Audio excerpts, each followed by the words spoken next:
Hello, viewers. There's another live show with the one and only Godwin in the place to be. Today, we're going to discuss Ghanaian men and diaspora ladies. Ghana over the years has become one of the house spots for people to visit, people in the diaspora to visit, especially both Ghanaians and non Ghanaians, as well as African Americans. You can talk of the Dirty Decembers, the Kohu Easters, and many other occasions that bring Christmas, etc., that bring many diasporans home to Ghana.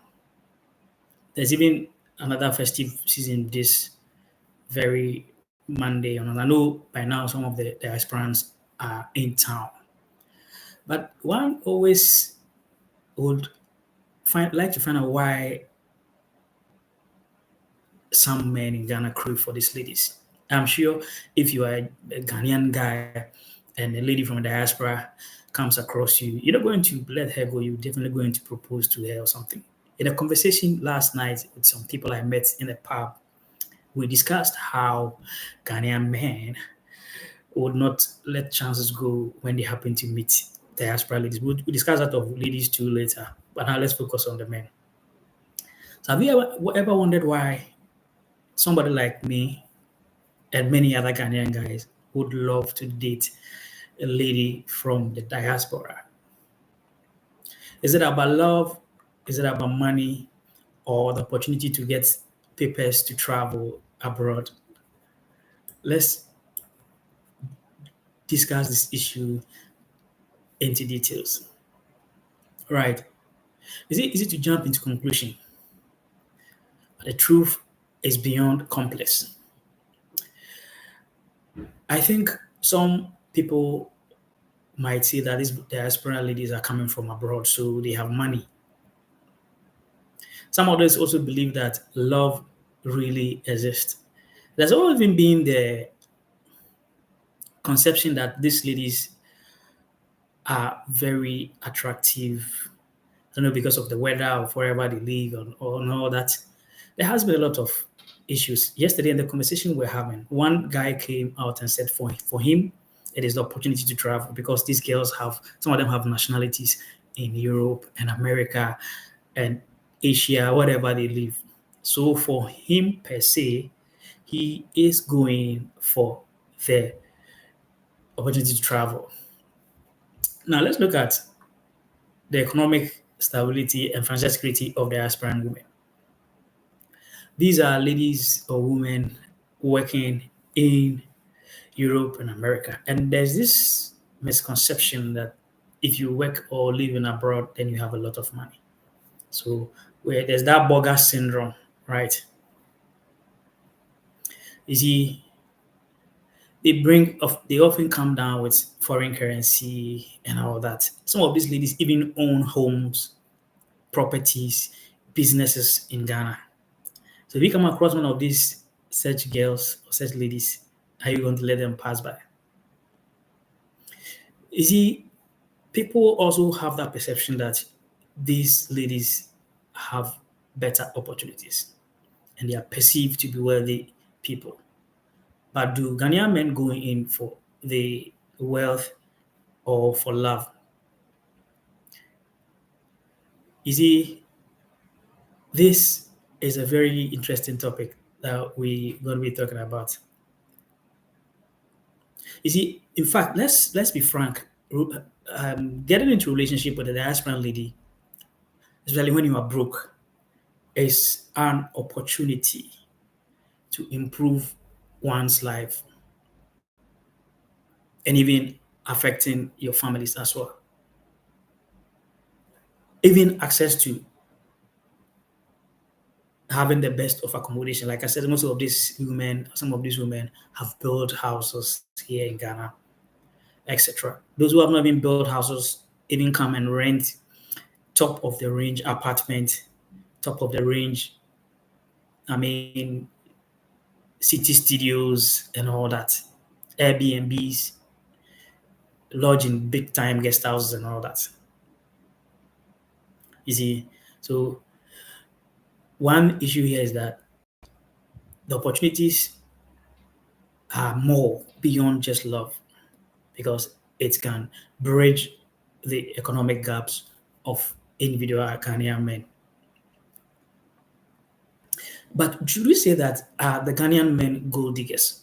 I have seen a couple of videos on social media where some diasporan ladies have found very good men, have found love, and they have come out, as a matter of fact, to even share on social media, right?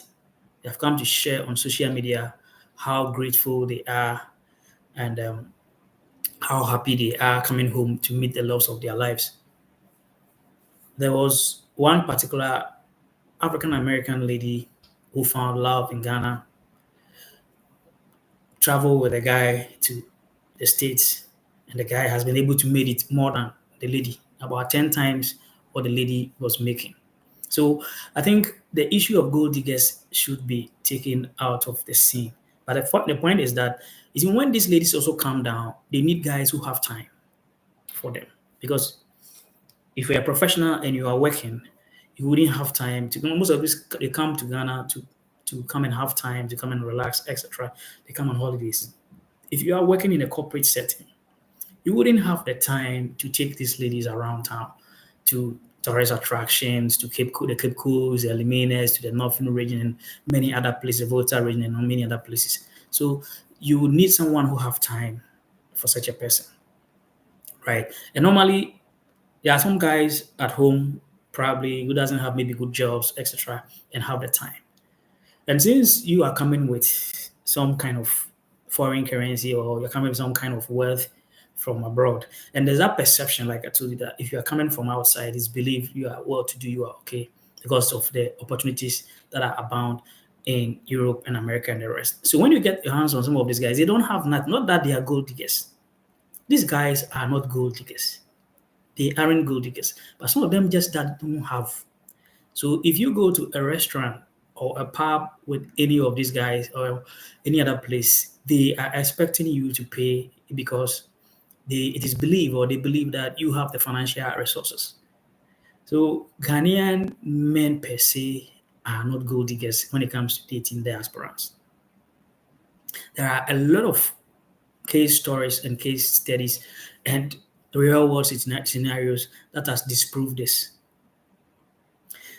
These guys are seeking companionship and its related benefits, of course, because you know if you date a diasporan, you're definitely going to have access to certain benefits, right? We're going to talk about those benefits as well, right?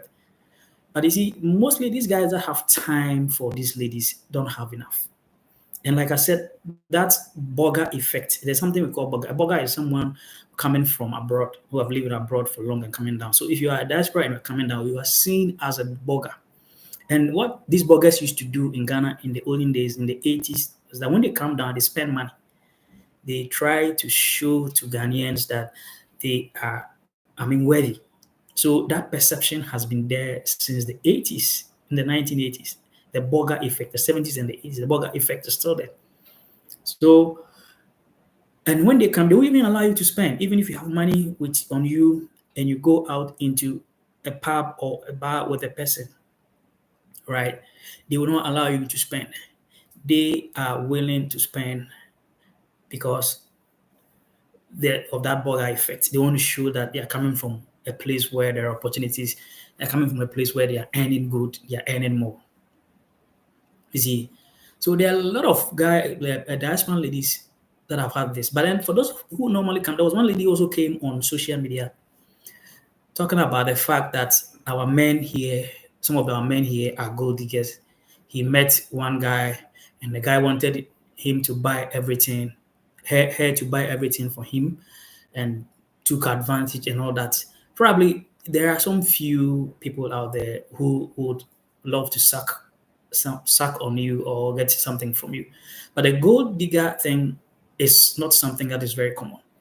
If I am craving to get a diasporan, why do I have to go and do something that will let the diasporan get angry or annoyed with me and leave me and go? Right. So we try rather to even serve diasporan ladies, Ghanaian men and diasporan ladies. Even if you ask him to wash your clothes, he's going to do it. So a stereotype of Ghanaian men are gold diggers, for me, I don't really take it. But there are a few guys out there who would like to milk you as well. But Ghanaian men in general, meeting a diasporan is an opportunity. He wouldn't go there, he wouldn't go and mess up. He wouldn't go and mess up. Right. You see, some of these men seek companionship beyond just financial benefits. So it is a wrong thing for some diasporan ladies to paint Ghanaian men, but most Ghanaian men would love to travel